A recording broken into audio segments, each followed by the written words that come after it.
Nah, selanjutnya kita membahas mengenai persamaan Fresnel. Persamaan Fresnel ini merupakan persamaan yang menunjukkan koefisien pantul dan koefisien transmisi. Nah, berarti kalau koefisien pantul itu adalah perbandingan antara amplitudo gelombang pantul dengan amplitudo gelombang datang. Sedangkan koefisien transmisi berarti perbandingan antara amplitudo gelombang yang ditransmisikan terhadap amplitudo gelombang datang. Itulah persamaan Fresnel pada intinya. Nah, kita tinjau untuk kasus transverse magnetik ya. Tadi transverse elektrik artinya medan listriknya tegak lurus dengan garis normal. Garis normal itu adalah normal terhadap bidang batas maksudnya. Sekarang transverse magnetik berarti yang tegak lurus terhadap garis normal terhadap bidang batas itu adalah medan magnetnya. Jadi kita gambarkan medan magnetnya ini supaya lebih mudah. Tegak lurus dengan normal itu kita gambarkan keluar atau masuk. Nah, kalau seperti ini medan magnetnya masuk keluar bidang gambar. Di sini tidak harus sama semua keluar bidang gambar. Misalkan kita pilih ini masuk bidang gambar untuk gelombang pantulnya. Jadi medan magnet untuk gelombang pantul masuk bidang gambar, dan medan magnet untuk gelombang yang diteruskan, ditransmisikan atau yang dibiaskan itu keluar bidang gambar. Ini tidak harus seperti ini. Jadi boleh ini cross, boleh juga dot. Di sini boleh cross, boleh dot. Di sini boleh cross, boleh dot. Bebas menggambarkannya. Yang penting ketika transfer magnetik pilihannya medan magnet itu adalah cross atau dot. Nah, dengan hubungan arah karena merambatnya gelombang itu menuju ke bidang batas, kemudian dipantulkan, kemudian dibiaskan, maka yang gelombang datang ini mau tidak mau E-nya harus ke sana ya. Karena arah E itu adalah arah dari B cross K. Nah, seperti yang ditunjukkan atau dibuktikan pada pembahasan hubungan arah antara gelombang medan listrik dan medan magnetnya, antara osilasi medan listrik dan osilasi medan magnet. Nah, kita lihat di sini, atau kalau bisa juga kita analisisnya bahwa E cross B harus K, berarti E-nya harus ke sana. Kalau di sini kita pilih cross, maka E-nya ke bawah. Nanti persamaan yang disusun itu harus sesuai dengan gambar ini ya. Jadi kalau kita memilih gambarnya seperti ini, maka E-nya harus ke bawah. Maka di sini nanti EX-nya ke kanan. Tapi kalau kita pilih ini dot, maka E2-nya ke sana, berarti EX-nya ke kiri. Nah, gitu kan maksudnya.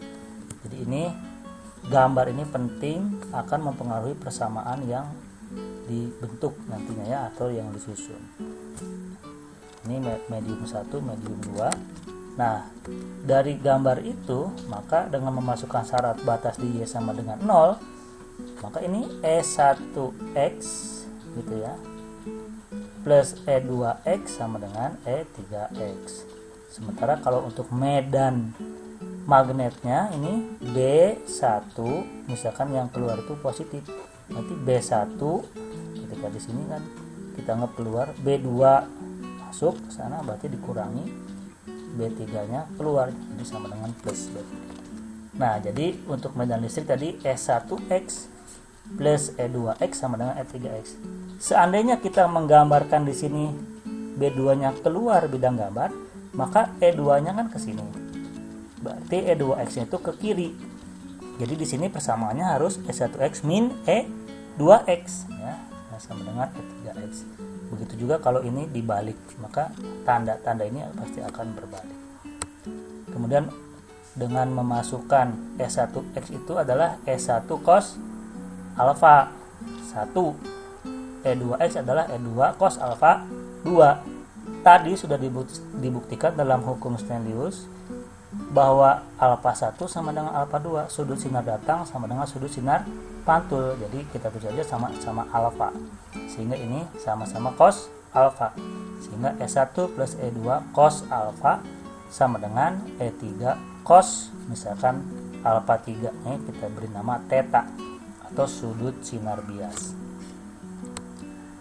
Nah, untuk medan magnet tadi karena kita menggambarkannya memilih seperti ini, maka B1 misalkan yang keluar positif, B2 nya negatif karena masuk berlawanan arah, nah B3 nya keluar gitu ya, jadi positif. Jadi B1 min B2 sama dengan B3. Karena B itu sama dengan E per C, nah kalau di vakum ya, kalau di medium berarti B sama dengan E per V di medium, terus di udara berarti per C. Ini kan cair dan sebagainya, ini E per V.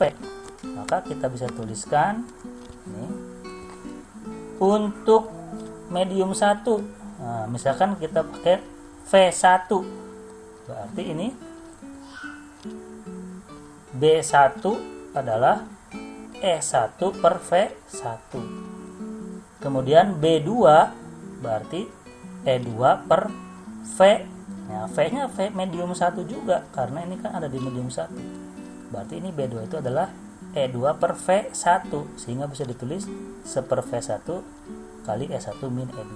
Sementara yang di medium 2 ini B3 sama dengan E3 per V2.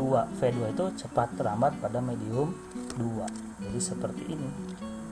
Nah, dari situ kalau kita nyatakan dalam indeks bias, karena indeks bias itu berbanding terbalik dengan V, maka kita bisa langsung 1 per V itu sebanding dengan N. Jadi ini jadi N, ini N1, ini N2 gitu ya. Nah, jadi ini N1, E1 min E2 sama dengan N2 kali E3, indeks bias medium 2. Dengan memasukkan E3 ini dikeluarkan, jadi E3 sama dengan N1 per N2 kali E1 min E2. Dari sini ya, dari persamaan. Nah, kemudian ini disubstitusikan ke persamaan medan listrik tadi ya, yang terakhir tadi itu. Jadi yang tadi kan persamaan medan listriknya tadi ada E1 plus E2 cos alfa sama dengan E3 cos theta. E3 nya yang baru diperoleh tadi N1 per N2 kali E1 min E2, sehingga kita kumpulkan yang ada yang dikalikan dengan E2, E1 dikumpulkan di sini sehingga diperolehlah E2 per E1. Nah, berarti itu adalah amplitudo gelombang refleksi, gelombang pantul terhadap gelombang datang, disebut R, koefisien refleksi pada kasus TM, jadi disebutnya RTM.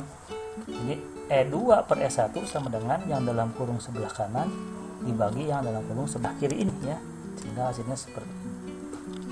Atau kita kalikan N2 kedua bagiannya atas dan bawahnya, sehingga ini N1 min N2, ini N1 cos theta min N2 cos alpha dibagi N1 cos theta plus N2 cos alpha. Inilah koefisien refleksi untuk kasus transverse magnetik dari persamaan Fresnel ini ya. Nah, dari persamaan 2.1 tadi di slide sebelumnya, bahwa N1 sama dengan ini N1 kali E1 min E2 sama dengan N2 kali E3. Maka E2 sama dengan, coba di kotret sendiri ya hasilnya, E2 sama dengan N1 kali E1 dikurangi N2 kali N3 dibagi N1. Nah, ini kalau disubstitusikan ke persamaan yang tadi, bahwa E1 min E2 cos alpha sama dengan E3 cos theta. Nah, E2 nya ini, E2 nya diganti oleh persamaan 4 ini. Nah, jadi hasilnya begini. Kemudian yang ada E1 dikumpulkan di sini dan yang E3 nya dikumpulkan nanti ke sini gitu ya. Nah, jadi gini ya, kalau dikalikan N1 masing-masing ruas, berarti ini 2N1 ini karena ada N2 per N1, jadi 2N1 ini N1 nya coret, N2 di sini ada N1. Kemudian ini dikumpulkan tadi ya, yang ada E3 nya dengan yang ada E3 nya, ini pindah ruas ke ruas kanan, sehingga kita peroleh E3 per E1 yang tiada lain ini adalah koefisien transmisi. Ini amplitudo gelombang yang ditransmisikan, ini amplitudo gelombang yang datang. Nah, hasilnya begini. Karena pada kasus TM yang kita tinjau, maka disebutnya ini koefisien transmisi untuk kasus TM sama dengan E3 per E1. Jadi sama dengan ini hasilnya. Ini persamaan Fresnel juga ya disebutnya.